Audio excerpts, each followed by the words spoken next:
Well, we've got some showers and thunderstorms that are going to be moving through the eastern part of the United States tonight ahead of a strong cold front. Behind it, cooler, drier air. But attention is going to be focusing on an area off the southeast coast of the United States where we could see a rather powerful coastal storm develop late this week and then head up the coast for the Columbus Day holiday weekend. We're going to talk about this and much more tonight on the Joe and Joe Weather Show podcast. And you can support the Joe and Joe Weather Show podcast if you shop on Amazon. Use our link that's pinned to the top of the chat board. It's also on the descriptor to this podcast under the title on YouTube. Just shop for whatever it is you're going to buy. Amazon throws us back a little bit of coin for sending you there. It doesn't come out of your pocket, it comes out of theirs, and it keeps the live Joe and Joe Weather Show podcast commercial free. And I think most of you would like that. So we appreciate very much those of you who have supported the Joe and Joe Weather Show podcast by shopping on Amazon. And Tempest by Weatherflow. Get the revolutionary Tempest weather system. Join the fastest growing observing weather network on the planet. The link for this is I think I got it. I don't know which one did I put up tonight on the chat board. Let me just take a look real quick. I did put up, okay, which that's also on the description to this podcast as well. It's a great weather station. I have it. You can run it off your mobile device. And there's a coupon code for those of you who purchase anything on the Tempest website. Right, Joe Rayo? Yes. And that coupon code is? Yes. And if you use it, you will get.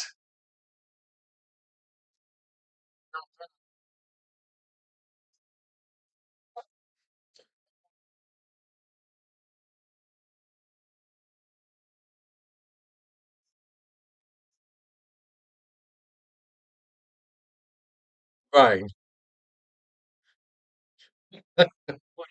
Whatever. Exactly. All right, so I'm glad no one actually did ask me to make a bet on this potential coastal storm for the weekend. Okay, you got no audio. Oh, hold on. Yes, Joe's fixing it. Hold on a second. This has been a very bizarre day, to say the least. Um, all right, now it's getting going to get even more bizarre. Uh, Joe, go ahead and talk to me. Uh, hold on, I can see if you got. No, you're not mixing in. Hello? Try again. Hello? Now we got you. It's Okay, me. good. Okay. Yes. Thank you. Um, Thank. Now this has been a really bizarre day technically for me, folks, and I put it up on the chat board. It started this morning where the internet, I'm doing my thing, and it would just it would drop me. So I'd have to reconnect every 5 minutes. It would keep dropping me. So I could not understand. I understand. I did hear that there's some issues around here with regards to some people's local internet service. So there was that. And then the when you do live streams like this, you use a streaming software package. Okay, OBS is very popular and among live streamers, among others, and they update their software from time to time. So I got an update today, and it actually just threw everything up for a big loop. So I'm kind of working a little bit, somewhat handicapped here because some of the tools that I'm used to using, I haven't figured out yet how to use them or where to find them. So as only Mr. Rayo can put this well, Joe, right? Technology, technology, technology. Technology, which will always fail you, I might add, when you need the technical process that you are relying heavily on. It always works when you don't really need it, but when you need it badly, count on it just completely dropping out or frustrating you.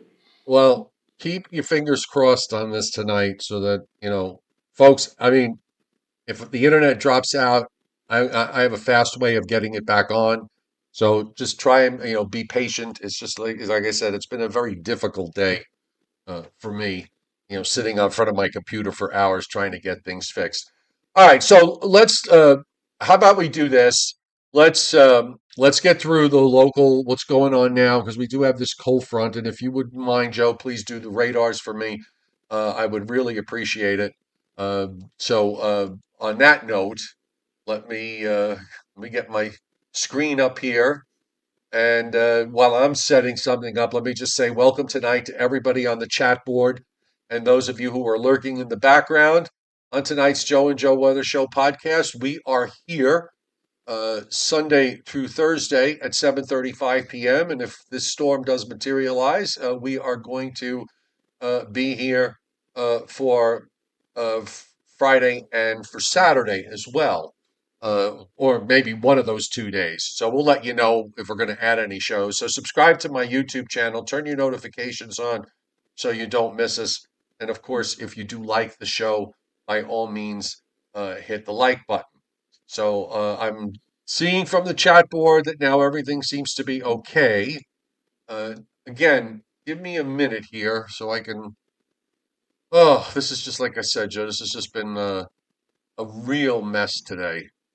With respect to everything I'm having to deal with. So let's see if this is going to work for me. Yes, finally. Okay, so Joe's going to get the radars working.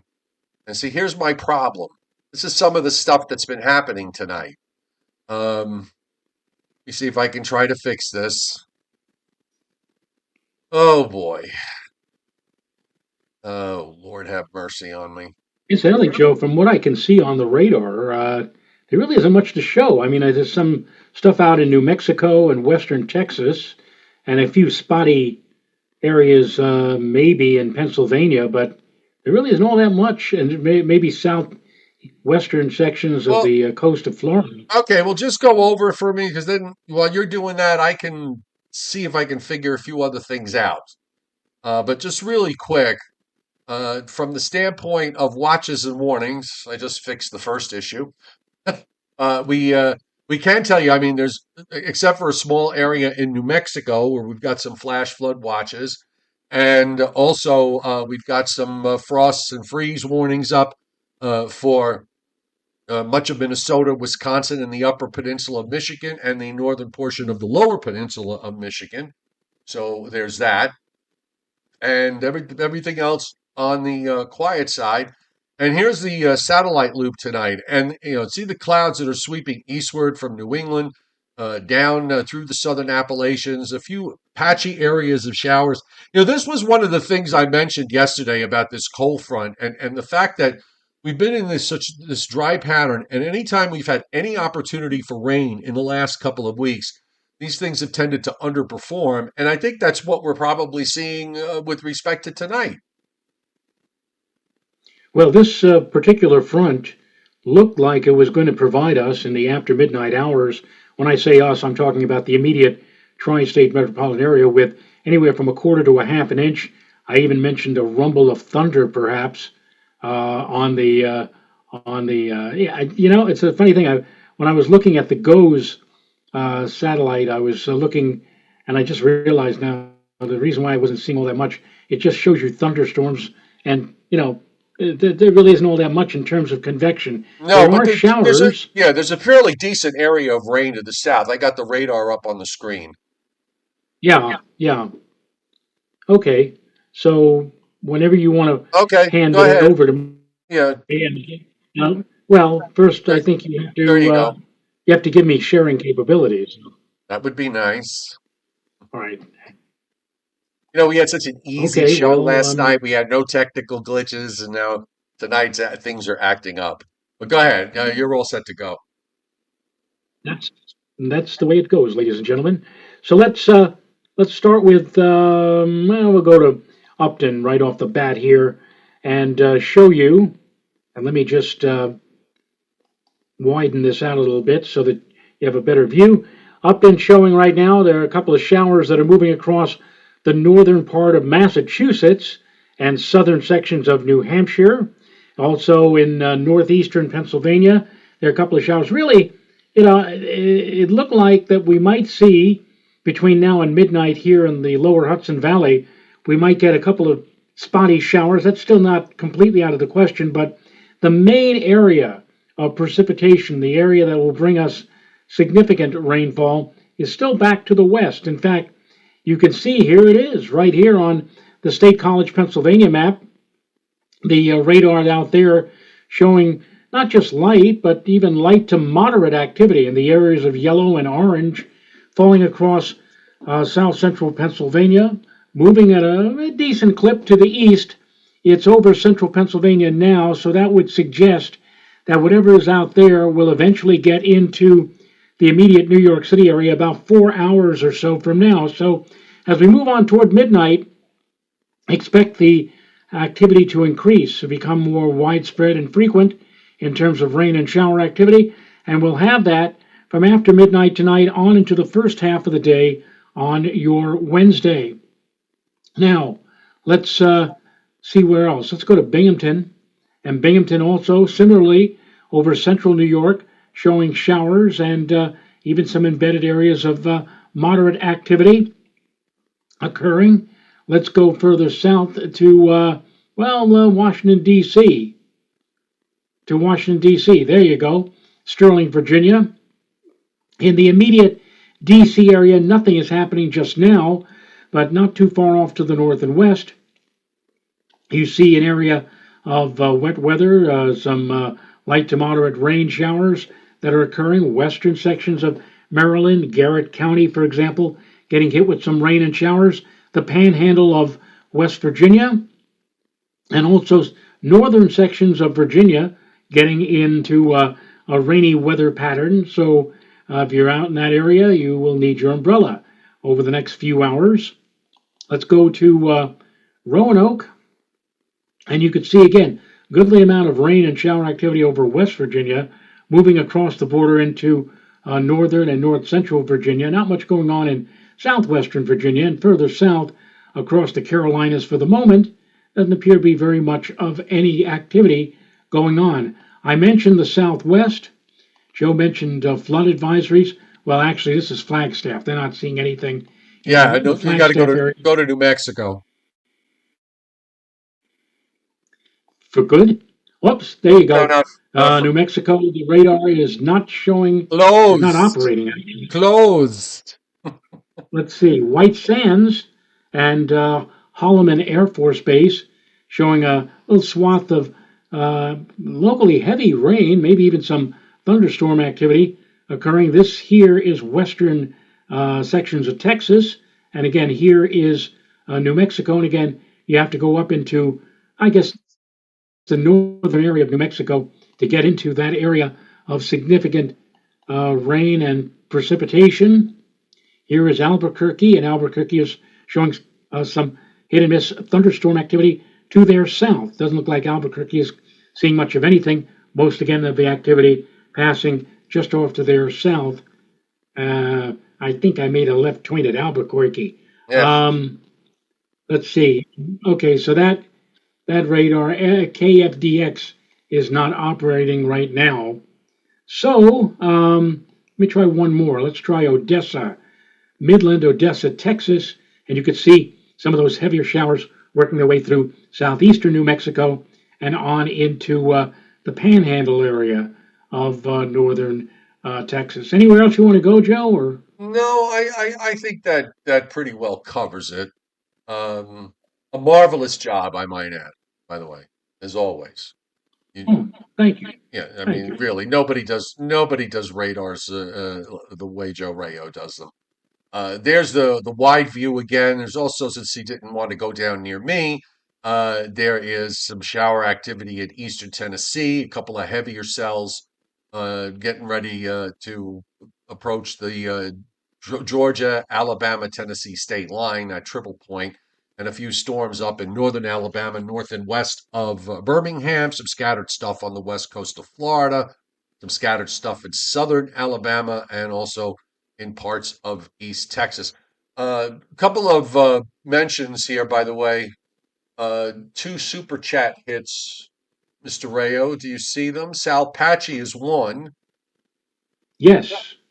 And Brandon Doherty is the other. It says to my favorite show on the planet. That Oh, says a lot right there. I'm sure there are a lot of other shows out you there that mean we're are better a than little bit Law better. and Slaughter?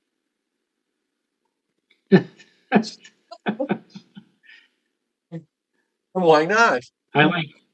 And Sal Patchy, thank you for the super chat hit too. He says, my favorite weather show too. Two of the best meteorological comedic personalities on YouTube. Thank you. We try. We definitely We try. try. Yes. We are very trying. Yes. A small area of marginal risk for severe weather exists tonight in that area in New Mexico near Albuquerque, as Joe showed you. Otherwise, SPC indicating general thunderstorms in the area with the front to the east. Uh, Seeing some heavier precip, yes, but we're not seeing too much in the way of any shower or storm activity, so that's positive. No severe weather is forecast for the next couple of days. Now, WPC's rainfall forecast, bear in mind that when they put this out, I just needed a reminder because we did talk about this a lot last winter. They're usually they're one model weather cycle behind. So much of what they put together here is more off the 0 and 6Z runs with limited input from the 12Z run, and they certainly don't have the 12Z European when they put this forecast out. So when you look at it, it would sort of suggest that their thinking might be that, well, if there's something out in the Atlantic, it's going to be more offshore, or maybe it throws heavy precip back to the eastern Carolinas to the Delmarva Peninsula, or maybe skimming the New Jersey shore. But inland areas are sort of mixing in what's happening tonight and what may happen over the weekend, and therefore, the amounts, you got to look at those amounts and just basically cut them in half to split them between both systems. So it's a little, you're pushing it, trying to, especially based on the day runs. You certainly would go for much more in the way of rain with the coastal system that's going to develop. Big rains being forecast, by the way, several to many inches. If this verifies, there's going to be a lot of flash flooding in a few days, and this is because of Hurricane Priscilla in the Pacific. They've got an area, Joe, of 3 to 5 inches or more of rain covering a good chunk of the state of Arizona. Now, that's something that you don't see too often. No, and it's interesting that here in the east, and especially the Mid Atlantic and Northeast, in the longer term stretch of things, that the Climate Prediction Center has been putting us either at or below normal precipitation. At the same time, the places that you think would be dry and not seeing very much in the way of precip are getting, high, concentrations or high probabilities for precipitation. The southwestern United States, for example, and that is due in part to the moisture, the tropical moisture associated with that tropical cyclone as it moves north and then inland over the southwestern U.S. Yeah, also the Pacific Northwest, 3/4 of an inch to an inch and a half over the next 7 days. And you can see the shadow of the effect of the mountain because in eastern Washington and eastern Oregon, you're not seeing much in the way of precip. All right, let's do a little modeling, and I'm going to take you through tonight. You see our weather front in the east with showers and some heavier areas of precip. This is the 18Z GFS that I have on the screen. On the lower left, since we were just talking about Arizona, you see Hurricane Priscilla moving north-northwest, sort of parallel to the Baja Peninsula, and then it kind of comes inland, and there's the rain that spreads over Arizona, eventually getting up into Utah and western Colorado.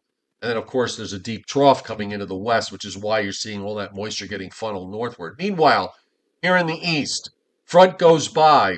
Solid shot of cool, chilly air coming in, particularly for interior New England, where they're going from 80-degree highs, 80-degree plus highs to nighttime lows that are going to be down in the 20s come Thursday morning and Friday morning. That high is going to settle into the east, leaving an onshore flow going all the way down into the Gulf of Mexico, Gulf of America, and out from the Bahamas, lower than normal pressures there. And we have, if you notice, these showers that are running from Lake Superior down into Missouri, there's a shortwave trough that is diving southeastward. That's going to trigger a developing low, and you see it there. This is Saturday morning. There's a 10-12 low, and of course these short waves, one in the north and one in the south, are going to pivot around each other, and you're going to wind up with a surface low that's going to. Now, yesterday we were talking about all sorts of different possibilities of whether this was going to ride northward, which would go against the grain of what's been happening this year with non-tropical and tropical systems. And I was sort of leaning on the idea that maybe it was not going to go up northward. You had the European taking it basically west and southwest, making a hurricane off the North Carolina coast and moving it into Georgia. That's changed now. But this, to me, Joe, I want to kind of emphasize here, if this verifies, this is a very deep, for this time of year, that is a fairly deep cyclone, a 987 low. I mean, it could be, maybe it's going to be subtropical. Maybe it might even be tropical in nature. Not sure how that plays out. Or maybe it'll just be a non-tropical low like you get in the wintertime. Either way, it doesn't really change the potential impacts here if this verifies. For one thing, the gradient on Sunday along the New Jersey shore and along and on Long Island is really tight. I mean, if this is correct, I could see I could see this producing sustained gales with maybe gusts of 50 or even 60 miles an hour. Would you not agree? Well, it depends on which model you are leaning on. The GFS certainly is the most aggressive of all of the short to midterm models with this system. I did get a chance to look at the technical discussion from the WPC folks out there, the ones who are specializing in long-term and medium-term forecasts. And the person who wrote this, actually, there were two of them, Santarelli and Jackson, and they say that low pressure will likely develop along a stalled boundary off the Carolina coast Friday night, with a surge of heavy rain slowly lifting north into the southern mid-Atlantic through the weekend. The day 4 marginal ERO, and the ERO is excessive rainfall outlook. The day 4 marginal ERO is maintained along the Carolina coast for Friday, but much of the guidance, now this is interesting, does show that the heaviest rains remain offshore. Now there's a marked increase in QPF, quantitative precipitation forecast, for Saturday as the coastal low moves very slowly offshore and deepens. There's a slight risk of ERO, excessive rain outlook, in place for day 5, Saturday in eastern North Carolina. And in addition to heavy rain, gusty, and this is what you were talking about, Joe, gusty onshore winds will also accompany this system, and combined with higher than normal tides, increases the threat for coastal flooding across much of the Carolinas to the southern mid-Atlantic. Now, what exactly is the southern mid-Atlantic? Do you take that up as far north as the Virginia Capes, or maybe the Delmarva area? I would include the southern mid-Atlantic. To me, includes North Carolina. Okay. All right. That's my view. But what they seem to be implying here at WPC is that they would put the emphasis on most of the rain and wind for the Carolinas and maybe a bit further north. But as far as the immediate New York City area is concerned, for example, northern Jersey, New York, Long Island, southern New England, the Hudson Valley, while I'm not ruling out the possibility Sunday and Monday of our seeing some rain activity or some shower activity, it would seem right now that the lion's share of the rain is going to be to the south. And so we will probably, I think, see gusty or windy conditions here Saturday, Sunday, Monday of next week, and may see some precipitation, but it looks like right now that it may very well be that most of this occurs over North Carolina and maybe parts of southern or southeastern Virginia. And don't forget that, what was it, about 2 weeks ago, they had this non tropical system, which Right. did quite a bit of flooding and also quite a bit of wind for this very same area. So I'm not sure whether or not we're going to see a repeat. It seems that that is what they are alluding to right now at the Weather Prediction Well, Center, this the is a long range much discussion. right, but this is a much bigger system than the one from a couple of weeks ago. The one from a couple of weeks ago was relatively small. I mean, this has a much greater, you know, in terms of much greater coverage. I mean, if you look at today's European run, the rain gets to just north of New York City and into southernmost Connecticut. And certainly would argue off the European that the heaviest rain would probably be southern New Jersey and points southward.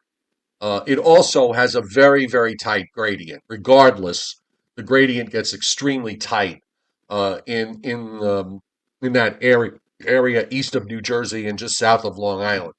So, going back to my wind question, um, if this verifies, and it's a big if, I think you could certainly see, right along the immediate coast, you could certainly see gusts over 50 miles an hour with this, maybe getting up to the south shore of Long Island.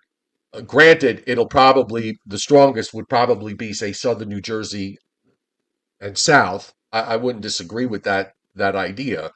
But I also want to just emphasize that, we still are early in the game here with respect to this.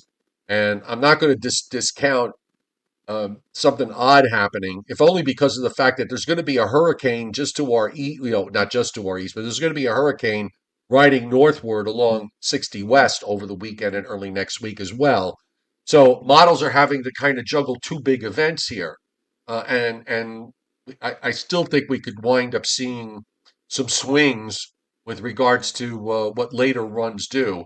But the key to all of this is going to be, how does the upper air play out? And if you look at the GFS now, which had a much weaker northern stream shortwave for the last few days, now all of a sudden it's got a sort of a powerhouse that comes down into Lake Superior, and then you've got the southern troughing that's occurring, and it just sort of merges the two together. And you can see there's a cutoff that goes down into West Virginia, another cutoff low representing the coastal low that's east of Delaware, and they just sort of rotate around each other like a dumbbell. That's a pretty dynamic looking upper air. The European upper air is not that much different. It's just maybe a little bit further south because it drops the cutoff down into North Carolina. So, it kind of lifts it up.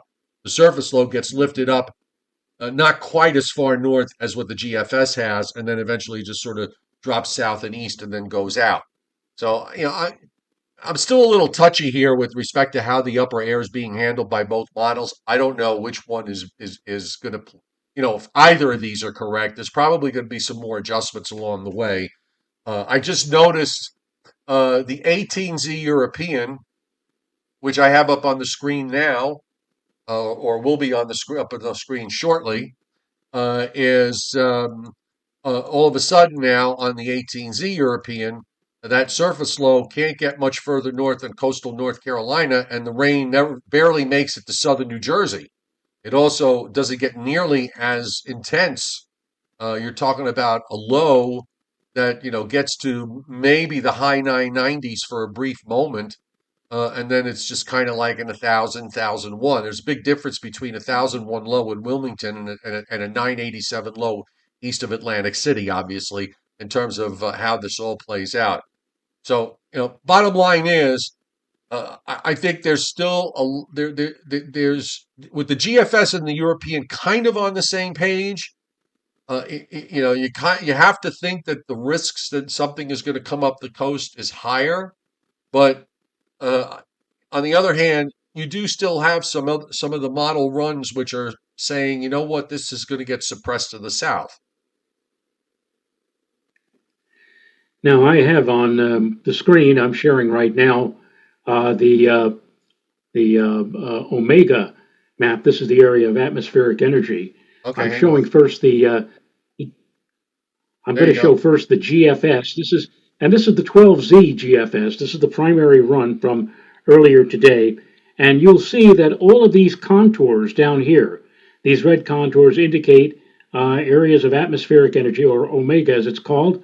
And this area, these contours are, if indeed the storm comes anywhere near us, will be moving northward. Now, right now on the screen is the view from the GFS's standpoint. 6Z Sunday, that would be 2 o'clock a.m. Sunday, October 12th. And as we move things along here with time, you will see that the moisture, actually the area of energy, atmospheric energy, it's like a bar, if you will, that is working its way slowly northward. And look how the contours are so tightly packed. That is indicative of possibly a very intense system with quite a bit of wind and quite a bit of rainfall. It looks like now that this is indicating that the area of intense energy is going to be arriving right along the Jersey Shore up to New York and across into Long Island by about 18Z Sunday. That's 2 p.m. Sunday afternoon. And then if we add another 6 hours, look at this. It's now right over, it's almost diagonally over New Jersey into New York. It is actually lifted a bit to the north of Long Island, is now covering a good part of southern New England and Connecticut. Still hasn't quite reached into the lower Hudson Valley. I mean, actually, Westchester, Rockland would be in it, but my area and points north and west, especially of 84, still are out of it. We might just see some precip, but not an awful lot. Now, if we move that 6 hours more to 2 a.m. Monday, October 13th, well, look at this. Look at the difference here. The area of energy literally pushes rapidly to the north and west over a span of 6 hours. So, whatever we do see here on Sunday in the New York metro area might be confined to, let's say, midday to midnight, because by the time we get to 2 a.m. on Monday morning, a lot of the energy has moved inland, well inland, over into northeastern Pennsylvania and on up toward the Albany area and into central sections of New England. Now, that is the viewpoint of the GFS. If we were to change things around and show you the European, now we take a look at the European here and see what it does with this system. I'm moving everything back here a little bit. So here we are now, 2 o'clock a.m. Sunday morning. And as we move things along, here is 8 a.m. on Sunday. And one thing you notice about the European, Joe, is that, yeah, there's omega being indicated on the European, but the contour lines are not as scrunched together as the GFS. And now take a look at what's happening here. This is interesting. By the time we get to 2 o'clock on Sunday afternoon, there's omega, but look how much it is weakened. Look how much the area of atmospheric energy has opened up a bit. So it's not quite as tightly compact as it was just a few hours ago, and certainly nothing to compare with what the GFS is saying. And then as we move along here, this whole system kind of weakens as it moves through the tri-state area.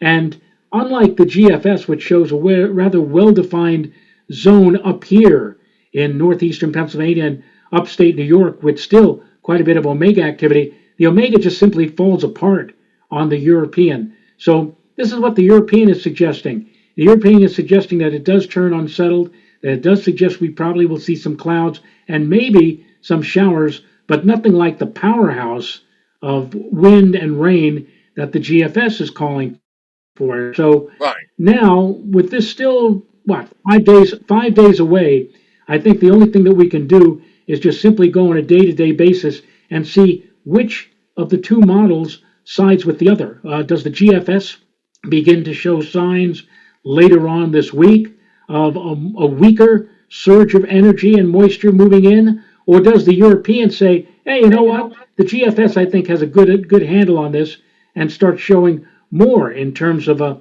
punch of wind and rain for later on this upcoming holiday weekend. So right now, still a bit too far away. Remember, we're talking about something 5 days away, and a lot of the activity usually doesn't begin to come together until about 3 or 3.5 days before the actual event, when we get more data and things start becoming clearer, or the overall pattern becomes a bit easier to forecast. Right now, still 5 days out, it's still I would say anybody's ball game. No question though, Joe, that there will be some kind of a system along the Mid-Atlantic coast, probably near the North Carolina coast for this weekend. But the question is, where does it go from there after, let's say, Saturday or Sunday? Still a bit of a question mark. I agree. I agree. I mean, it is only Tuesday, and we don't want the GFS solution to be turned to be out to be reality, because that is not a good setup. I mean, that is a really problematic setup. Another concerning thing, I think, would be the fact that we're going to have onshore winds starting Thursday, and we're coming off the full moon, which is tonight, the harvest moon, and we're coming off of that tonight. So tides are still going to be kind of running high going into the weekend. They may settle up a bit next week, but through the weekend they're still going to be running on the high side. So you throw on top of that a few days of onshore flow, we're going to be talking about water levels that are going to be high to begin with. So there's a lot here to juggle, and you don't want, like I said, we don't want the GFS to be correct, because it could be a real issue, particularly for the Jersey Shore. But it is Tuesday the 7th. We're talking about later Saturday night into Sunday and Monday, Columbus Day. It is a holiday weekend. And the other thing I was trying to say earlier, and I guess I maybe got distracted and went into a different direction. I don't want to get too hung up about whether this is going to be tropical, subtropical, non-tropical, because at the end of the day, whichever one it is, and it could possibly be all three at certain points, the weather outcome will probably be the same in all three cases. So, I'm sure we'll probably, I don't know if the Hurricane Center is going to start talking about this. Who knows? That's their thing. But we'll see. Let's Well, talk. I can tell you also that the local. Sorry, I don't mean to interrupt, but the No, local good. news media. I know that the forecasters on the local channels here in the New York area already are saying that word nor'easter, and they're already churning up they on their own. They're already churning up the water, so to speak, Yeah. and getting Well, I'm people kind of excited. And I've okay. already gotten, and I've Yeah, already, I'm kind of on okay my with Facebook using that page, I term. post a forecast. You talk. Well, I mean, like, but they're making it sound like, so definitive. It's Yeah. and the thing is that it may turn out that we could end up with gusty winds over the weekend, but maybe just a little bit of rain. Right. When you say that word nor'easter, everybody immediately begins to think of heavy rain, Right. strong winds, No, and flooding, and all kinds of it's mayhem. not. And Nothing really, is. as we Nothing is but imminent at this point. I think we could say that. Okay, correct. maybe the risks of a nor'easter are probably higher today than they were yesterday. I think that's a fair statement. But to say that it's imminent, that's not you would probably not need to use the word imminent until maybe Friday. That would be the earliest I would say use the You know, word there imminent. there are always ways that you don't have to say something to such a degree that immediately you're going to send people out to the supermarket to clean out the bread and egg and milk thing. I mean, when I was on television, if I saw something like this, I would have put on Sunday, for example, on the 5 day or the 7 day outlook, a question mark and say, Right. "We're watching this. It might be something interesting, but we'll keep an eye on it. Keep it in the back of your mind. But right now, I wouldn't sweat this. But we'll see what happens." All right. Well, we But have again, tropical. Go ahead.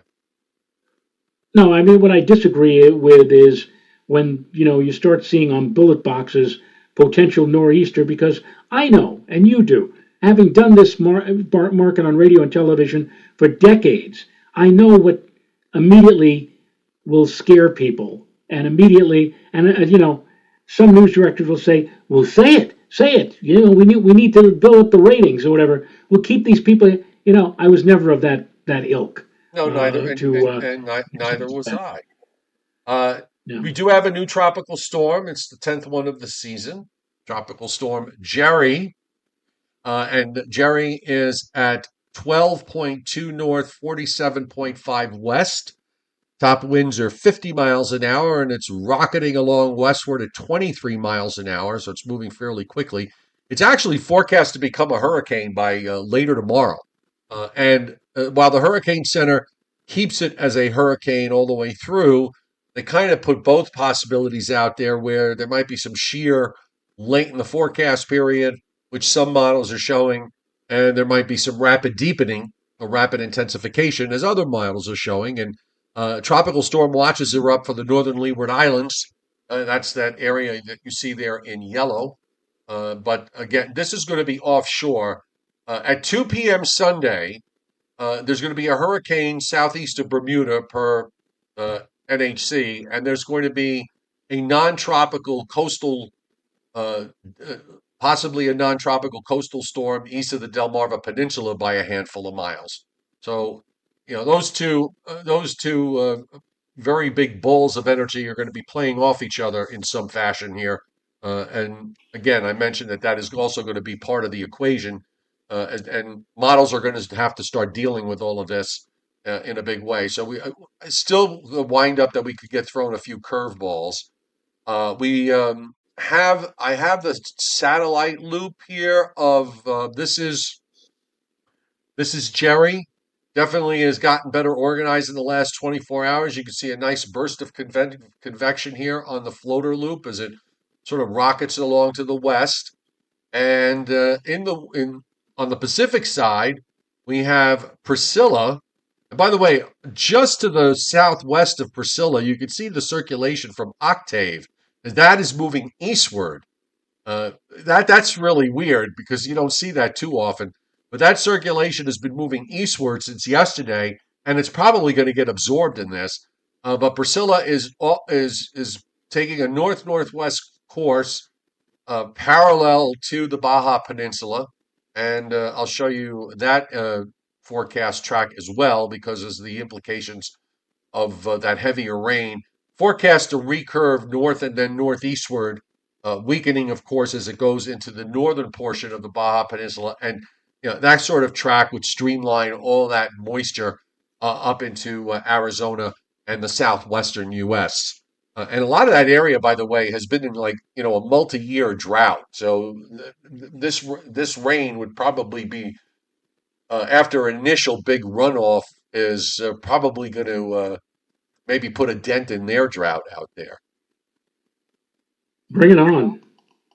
Yes, and why not? All right. I think we pretty much covered it all tonight.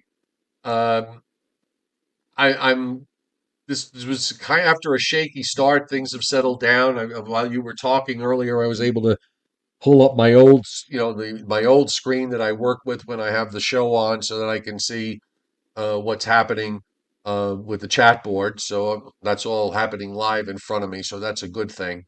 Uh, and it's nice to see everybody on. We got a nice crowd tonight. If you like the show, I hope you hit the like button. I can't see how many likes we have. Can you? No, well, let me just update this here because I saw 63, but let me get the latest numbers here. We have 154 people watching, and the number of likes is 69. Okay. Well, if you like the show, hit the like button. Hold on to Briller Jeopardy until tomorrow night because I'm still kind of shaky with all the technical nonsense that I had to deal with today. But it seems like my internet signal has settled. There were a few hints along the way of the show, Joe, where I thought we were going to lose it, but we didn't. So I'm happy about that. And I, I'd like to, I'd like to, I'd like if you have an informal poll tomorrow night or Thursday night because I'm getting with increasing frequency messages from Microsoft telling me or urging me to switch to Windows 11 because support for Windows 10 is going to come to an end in a matter of days. And Right. I've always said to myself, I really just want to stay with 10. But if there are people out there who say, it's good, you could switch, or I find it a lot better than Windows 10. So maybe the question tomorrow night or Thursday night would be, would you, if you had the choice, switch from 10 to 11, or do you prefer staying with Windows 10, even though support for Windows 10 will come to an end, I think, on October 10th. So I'm Well, I'll just, tell you what, Joe. I like staying. I'm starting a poll right now. Should Joe Rayo, and by the way, the poll is on the top of the chat board underneath the link to Amazon. So if you want to take the poll and then go buy something on Amazon, we would not object to that. So far, Joe, oh my God, the CBS News estimates at the moment, Joe, say 64% are saying for you to switch to upgrade to Windows 11. Now it's up, well, it's like vacillating. 37%, now it's down to 32. You should be able to see the poll on the chat board. It's a dynamic thing. It moves. I don't know why it gives. I'd like to see the numbers of the poll instead. Let's see if I can I see change that. 61, 64, 62, 38. Well, that's interesting. I'll keep it up until tomorrow. We'll see what happens. And All right, well, I'll put it up anyway, again for you I have tomorrow. a I have a computer right adjacent to the one I'm using, and I've had this computer on to the left of me since 2006. It still has Windows XP on it. Huh. Well, you have, of course, your rotary flip phone or your rotary Yes. smartphone. Oh, good God! Sorry, we're going to hold Briller Jeopardy until tomorrow, and then we'll do this poll again for Joe, so he can decide should he upgrade to 11 or should he stay on 10. I personally, I mean, I when I bought my new computer, it already had 11 on it. And then my other computer, I upgraded it to 11. There are a few things that are a little different on 11 versus 10, but it's not, it isn't a, it wasn't a huge learning curve. Okay. Brandon All Doherty right. says, Well, I still again have several. well, Yeah. What does he say? what does Mrs. How about Reyes say mail-in? about this? How about mail-in balance? Mail-in balances. What does Mrs. Reyes say about such an upgrade? Oh, forget about Mrs. Rayo. Mrs. Rayo says all the time, "Go with the flow." Well, you know what? Eventually you're going to eventually buy a new computer, and it's going to have Windows 11 on there And it anyway. will have Windows 11 on it. The only Yeah, thing, I the know. only thing though, I will say this, and this is really important because I'm finding that now my older laptop, which still works, and do a few things, personal things on that that I don't do on this one that I use for the show. But uh, the upgrade to 11 eats a lot of memory. So if you're upgrading to 11, it's fine, but you might find yourself down on, going low on memory. So that's a consideration. Yeah, If you've got a yeah. lot of stuff on your computer In which now and case, you I don't, lose a lot of memory. Well, it's an old computer. I think it's almost 3 years old. oh, Time to get a new one. it's not that old. My other one I think is like 9. This one here I got a little over a year ago, so uh, and I'm happy with it. This particular laptop I got. Okay, I saw somebody said we got to 89 likes. So, anyhow, all right. So tomorrow night we'll be here at our regular time, and hopefully it'll be nothing like the tech hell I had today. It did get better during the show. Everything seems to have settled down, so I'm really happy about that. So, um, We'll see everybody tomorrow night at 7:35 p.m. Eastern Time, correct? Correct. We'll be here. Okay. Have a good night, folks.